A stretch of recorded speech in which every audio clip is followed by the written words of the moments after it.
पञ्चवक्त्रं महादेवं त्रिनेत्रं चन्द्रशेखरं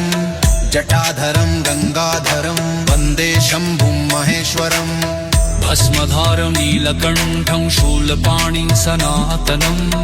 भक्तरक्षाकरं देवं नमामि शिवमव्ययम् रक्ष रक्ष त्रिनेत्र शम्भो पातु पातु चन्द्रशेखर रक्ष रक्ष नीलकण्ठ त्राहि मां गंगाधर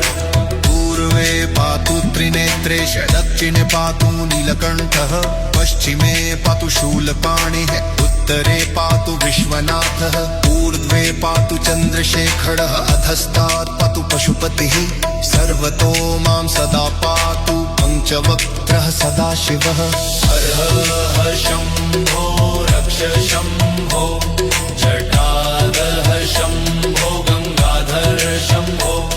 नीलकण्ठ शम्भो चन्द्रशेखर शम्भो पञ्चवक्त्र महादेव पातु मां शम्भो ईशानमुखं ज्ञानप्रदं तत्पुरुषं तपोमयम् अघोरमुखं भयहरं वामदेवं